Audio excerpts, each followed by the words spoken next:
Bonjour, je suis Eric Leroy d'Olympus Passion, ambassadeur Olympus. Aujourd'hui, je vous présente le logiciel Luminar édité par Skyloom.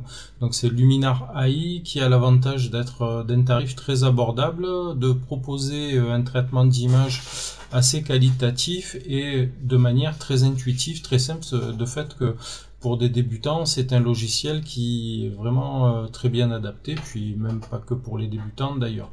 Donc on va passer rapidement ce logiciel en revue de manière à voir un petit peu son fonctionnement, à savoir que vous aurez un lien en dessous de cette vidéo afin de bénéficier d'une offre promotionnelle pour faire l'acquisition de ce logiciel qui coûte à l'heure actuelle 47 € pour une licence à vie pour un ordinateur, et pour une dizaine d'euros de plus vous avez 2 licences avec des packs, des presets offerts. Et si vous me contactez, je vous communiquerai un code de manière à bénéficier d'une réduction supplémentaire. Voilà, donc moi c'est un logiciel que j'utilise depuis la version 2018. Donc je suis passé à Luminar 3 par la suite et j'ai switché la 4 parce que je trouvais qu'il y avait quelques lenteurs sur le 3. Lenteurs qui sont un petit peu améliorées sur ce logiciel, et à mon avis c'est le principal défaut, c'est que parfois il est un peu lent, comme il mobilise beaucoup de ressources par rapport à l'intelligence artificielle qu'il utilise pour la correction des images. Donc lorsque l'on ouvre son logiciel, on va pouvoir importer des catalogues. Alors en faisant le petit plus ici, vous voyez qu'on peut travailler soit sur une image, soit sur un dossier.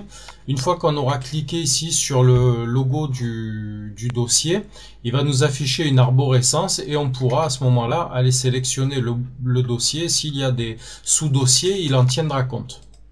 Donc moi j'ai préparé un petit album spécifique, comme vous le voyez ici sur la partie droite en bas de l'image, un petit dossier spécifique pour cette vidéo. Donc on a ici des images que l'on va pouvoir cataloguer avec en utilisant les lettres P, X et U. Donc P, ça va nous permettre d'ajouter le petit cœur ici. Si j'appuie sur X, ça la rejette, et si j'appuie sur U, je vais avoir une image neutre.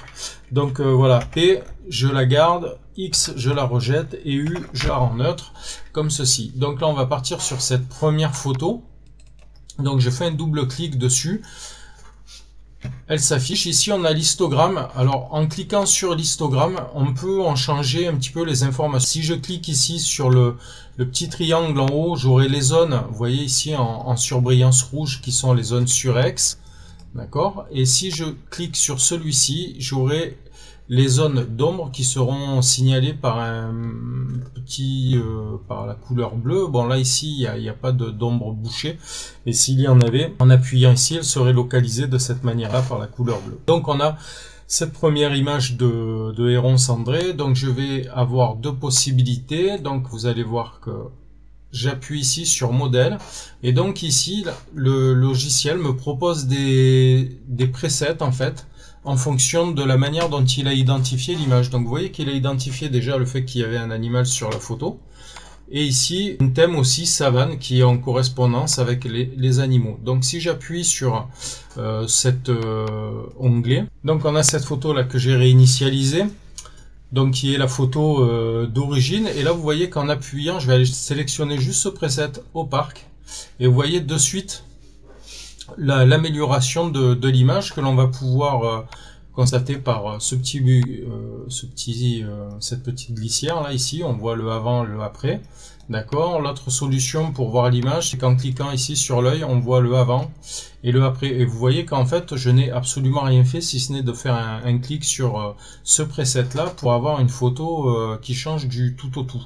Donc si ça ne me convient pas, je peux bien sûr passer sur d'autres presets, mais ce que je peux faire aussi, c'est diminuer l'impact du preset. Vous voyez ici, là, en jouant sur le petit curseur en bas à droite, je vais diminuer l'impact du preset sur l'image. Donc si je le ramène à 0, on retrouve l'image d'origine, et ici on va retrouver l'image telle qu'elle a été modifiée. Donc moi on va dire que ça pourrait me satisfaire complètement. Là je ne parle que de ça, donc je pourrais la conserver ici, et je pourrais aussi enregistrer par exemple le preset en me disant tiens, celui-là je vais le mettre dans les favoris. Donc je fais un petit cœur ici, et je le retrouverai dans le menu ici. Et vous voyez qu'il y a le preset qui a été ajouté. Voilà, donc là je l'enlève. On va revenir en arrière. Donc on va passer sur une autre image. Donc voilà, on est sur cette photo de paysage, et donc comme vous le voyez, il a identifié que c'était un paysage, et là il nous propose déjà des presets qui correspondent à la thématique de l'image selon son intelligence artificielle. Donc c'est assez bluffant, parce qu'il arrive à différencier quand il y a des animaux, vraiment tout type de sujet. Vous verrez sur les autres exemples.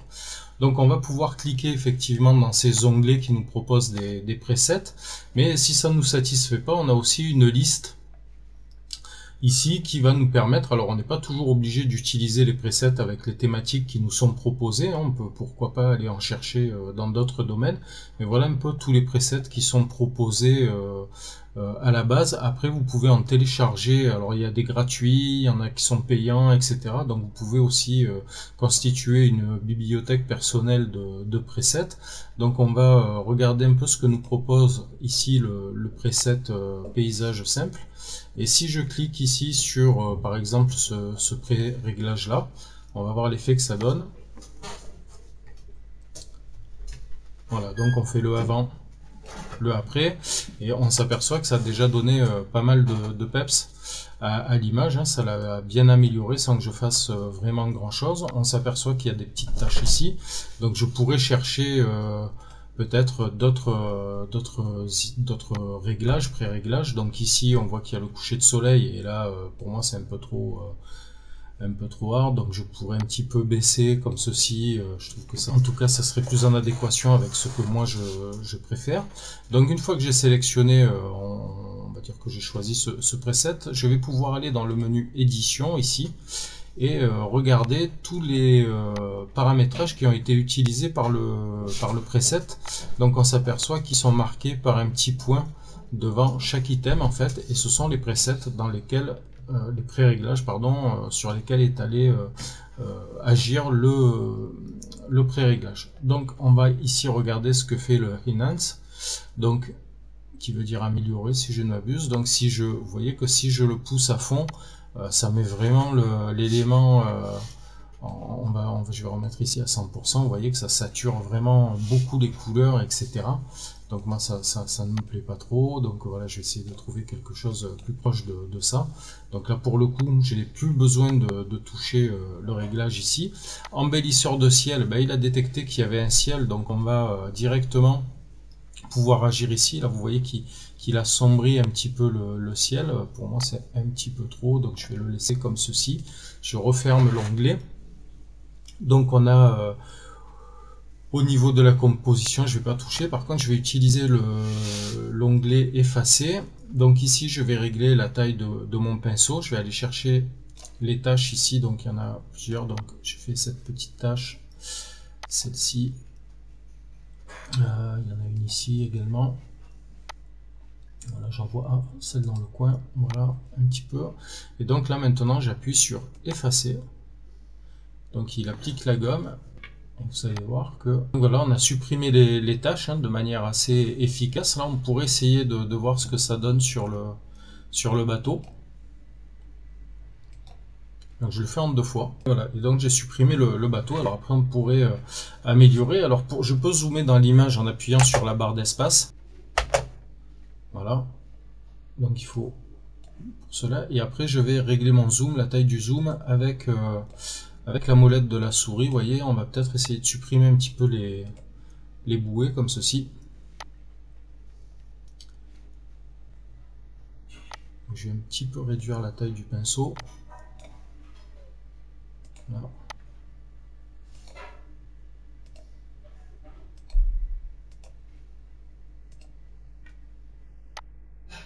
Voilà. On va effacer. Et voilà, donc on a effacé les bouées. Bon, je pourrais continuer ici, mais voilà, vous avez vu la chose. Ce qu'on va peut-être faire, c'est ici rajouter un peu de structure pour donner un peu plus de relief au sable. Donc je vais faire ceci, et vous voyez que je vais ajouter un masque. En fait, je vais prendre un pinceau ici. Donc je vais un petit peu le grossir. Voilà, je vais le passer là. Bien sûr, je ne m'applique pas particulièrement, c'est vraiment pour pour la démo, pour que vous puissiez un petit peu vous approprier. Là ici, je vais rajouter un petit peu de structure sur le sable. Donc si on fait le avant, le après, vous voyez que ça a rajouté un petit peu de la structure. Là, de la même manière, ici je peux désactiver pour voir vraiment, vous voyez, hop, là je réactive le pinceau et on voit que ça a rajouté de la structure. Alors on va voir un truc. Alors là, honnêtement, ce que je vais faire, c'est après c'est au choix de chacun. Moi, j'ai pas de, chacun fait comme il veut au niveau de la photo. J'ai pas de leçon à donner à personne. Je sais que c'est des fois la polémique pour certains, c'est triché, pour d'autres ça l'est pas, pour d'autres c'est de la création artistique, pour d'autres ça reste que de la tricherie. Moi, ce que je sais, c'est que c'est des choses qui se font dans d'autres logiciels de montage depuis bien longtemps, mais qui demandaient plus de technicité, de connaissance du logiciel. Je pense à Photoshop ou Affinity, ou pour changer les ciels, c'était bon, là il est relativement facile à changer celui-là, mais ça posait pas autant de polémiques. Là maintenant que ça devient beaucoup plus facile avec ce logiciel, ben forcément ça crée du débat. Donc on va laisser le débat où il est, chacun fait comme il veut. Moi je donne de leçons à personne, voilà. Mais en tout cas ce logiciel permet de faire ça, donc je vous le fais voir. Entre autres, il permet de faire plein d'autres choses, là c'est vraiment une petite présentation rapide et succincte du logiciel, mais c'est pour vous faire voir surtout qu'on peut très vite développer des photos RAW notamment sans connaissance bien particulière. Donc je vais aller ici sur l'onglet ciel, je vais choisir un ciel, d'accord, donc je vais choisir d'avoir tous les, bon, comme il est bleu, on va rester, on va faire un truc, non, on va faire peut-être un dramatique sunset comme ceci, on va mettre peut-être celui-là, et vous allez voir qu'il va attribuer, qu'il va modifier le ciel directement sans que j'ai grand chose à faire en fait.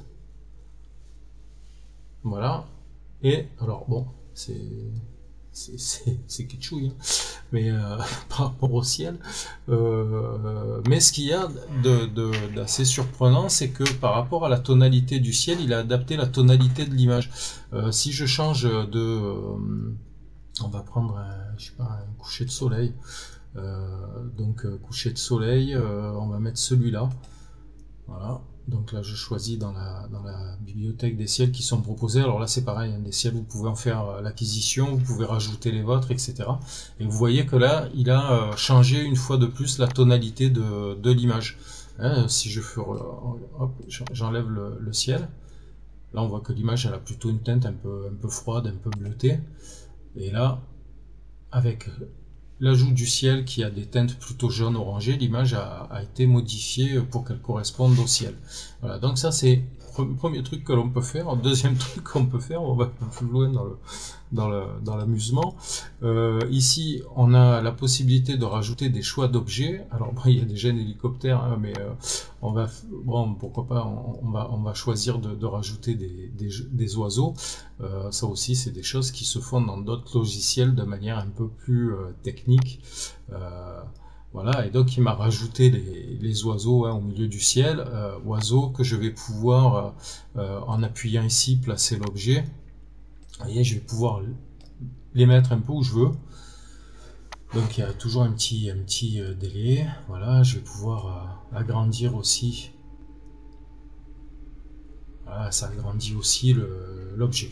Voilà, bon, ça, je vais le supprimer. Voilà, ici, vous voyez que je le supprime, enfin, ou je le désactive, ou je peux carrément réinitialiser. Vous voyez que le ciel, là, ici, je l'ai juste désactivé. Donc ici, je vais supprimer aussi, hein, c'est la fonction entre je désactive. Voilà, on devine encore, hein, même lorsqu'il est désactivé, le calque en arrière-plan. Donc je le réactive, et là, je peux réinitialiser.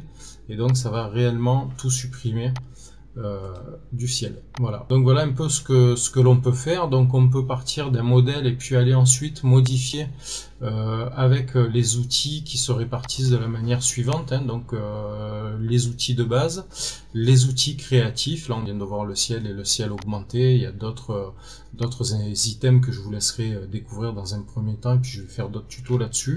On a ensuite un item portrait et professionnel. Voilà, donc en gros on va donc passer sur une autre photo pour avoir un autre un autre aperçu. Je vais prendre ici, vous voyez que la photo elle penchouille, hein, j'ai souvent tendance à penchouiller. Donc on va regarder un peu ce qu'il nous propose comme modèle. Donc je retourne ici, alors pour cette photo il propose différentes choses. Qu'est-ce que ça fait si je fais cyberpunk? Voilà, donc vous voyez que ça éclaircit un petit peu l'image finalement, moi ça peut m'aller. Je vais la laisser comme ça. Maintenant je vais aller dans le module édition et de fait je vois un petit peu tout ce qu'il a proposé comme modification. Moi ce qui me gêne un petit peu déjà c'est le fait que ça penchouille. Donc je vais aller dans la composition ici, je vais cliquer sur composition et là entrée, donc il recadre, hein, il recadre la chose et ici voilà. Donc il a dans un premier temps recadré et deux, en agissant ici, il m'a rétabli l'horizon et vous voyez que le résultat est plutôt pas mal. Donc voilà, je referme l'onglet là que je viens d'ouvrir. Donc on a cette photo là. J'aime voilà, déjà le rendu il est plutôt pas mal. Si je fais le Enhance, on va voir, vous voyez qu'il éclaircit un petit peu les parties arrière. Là sur le ciel, vous voyez, ça joue juste sur les fenêtres, ça assombrit un petit peu les hautes lumières, mais bon on s'en fout, là ça ne m'intéresse pas. Donc il y a un effet moi que j'aime bien, c'est l'effet mat, qui est déjà un petit peu appliqué là-dessus. Je vais peut-être un petit peu l'augmenter, voilà, avec un fondu comme ça, voilà. Et on va voir aussi une autre fonction, comme on a un personnage ici, on va aller dans la partie bokeh, donc portrait avec bokeh, et vous allez voir qu'on va pouvoir flouter. Alors c'est assez bluffant, donc je vais le mettre à fond, voilà. Donc là il va aller, alors il lui faut un petit temps de travail, hein, bien sûr, hein, parce qu'il utilise l'intelligence artificielle, donc il va aller me flouter l'arrière-plan là. Vous voyez que si j'appuie sur le masque, en fait c'est pas moi qui l'ai fait le masque, hein, c'est vraiment le logiciel qui est allé masquer le peloteur là. Et en fait bon, ça c'est un travail vraiment qu'il a fait de manière tout automatique. Moi je n'ai absolument rien fait et on voit que la qualité du masque elle est vraiment très bien. Bon, il y a ici un peu le manque là sur la chistera et sur la pointe, donc on pourrait réduire un petit peu le rayon du pinceau pour aller rajouter ici, voilà, ici aussi un petit peu. Alors bon, c'est pareil, je m'applique pas forcément super bien. Voilà, en quelques secondes, donc je suis passé de ça, d'une photo qui est panchouille, qui est voilà, qui reste à développer, à ça. Et du coup bon, après moi c'est une question de goût personnel. On pourrait, voilà, là par exemple si je regarde, on va voir qu'il y a des zones de haute lumière, vous voyez toutes ces zones de haute lumière, donc je pourrais décider d'aller les améliorer en utilisant cet onglet là. On voit qu'il y a les hautes lumières, donc si je pousse le curseur vers la gauche, normalement ça va me permettre de corriger, de diminuer ces hautes lumières, vous voyez. Donc je vais le pousser à fond, et là ça m'a supprimé les hautes lumières sur la cuisse notamment, et qui reste ici encore des petites zones de haute lumière. Alors après, est-ce que ça me gêne ou pas? Moi personnellement ça ne me gêne pas, mais je pourrais encore aller corriger dessus. Si je zoome, on voit qu'il y a un peu de bruit, ça me dérange pas non plus, mais on a un onglet qui permet de débruiter. Alors là très sincèrement ça débruite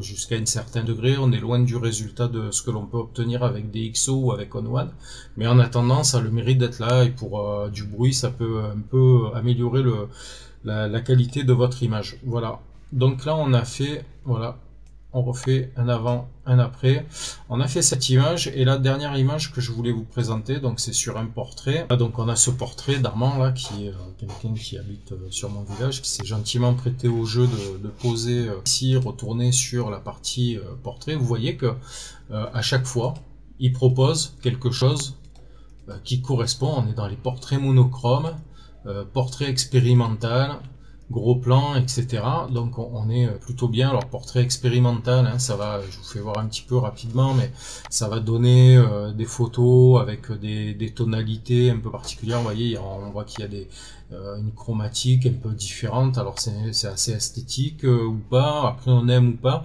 mais en tout cas ça existe, ça améliore la chose. On peut là aussi diminuer un petit peu l'opacité du preset, etc. Moi c'est pas ce que je vais faire, je vais plutôt partir sur quelque chose de monochrome en noir et blanc. Alors comme j'aime bien les photos mat, du coup je vais utiliser la partie mat. Vous voyez que déjà la partie comme ça là du preset, ça a tendance un peu à assombrir le visage. Donc là aussi je vais retourner sur la partie du portrait. Donc ici sur le visage, je vais voir pour éclairer. Voilà, vous voyez que je débouche progressivement l'ombre du visage, comme ceci. Je peux me dire, ok, bon là pour le fun, hein, parce que c'est quand même bien flouté au niveau de l'image, mais on va rajouter, allez, pourquoi pas du bokeh pour encore plus flouter l'arrière-plan. Comme ça a flouté si je désactive. Donc là, avant. Ce que je vais faire maintenant aussi, ça va être de rajouter encore, d'aller éclaircir peut-être un petit peu la partie gauche et encore un petit peu là en rajoutant de la structure, parce que si ici je mets trop de lumière, vous voyez, ça perd un peu bon, on va le faire comme ça, puis je vais retoucher après. On en a la possibilité de retoucher les yeux, donc par exemple de blanchir un petit peu les yeux ici. Ça va permettre, vous voyez, voilà, de donner un petit peu plus de présence au regard. Donc là, je vais laisser comme ceci. L'éclat de l'iris, vous voyez qu'il a été fait, si je pousse, hein, on voit que l'œil il devient carrément blanc, donc ça rajoute un petit peu de lumière dans l'œil. Bon, bien sûr, vous voyez qu'on peut retirer les yeux rouges si vous avez utilisé le flash, on peut enlever les cernes, etc.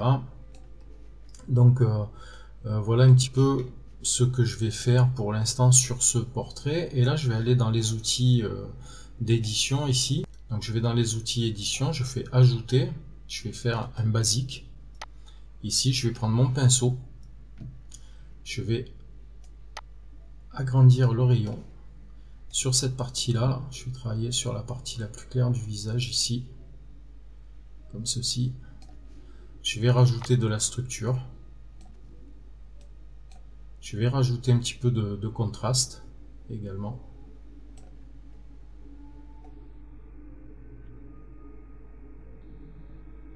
Voilà, du coup, ça a amélioré un petit peu il y avait un côté un peu presque flou. Donc, cette partie droite du visage, je vais juste après refermer cet onglet. Ici, je vais ajouter un deuxième pinceau. Donc, cette fois-ci, je vais rester plutôt concentré sur la partie ombre, comme ceci.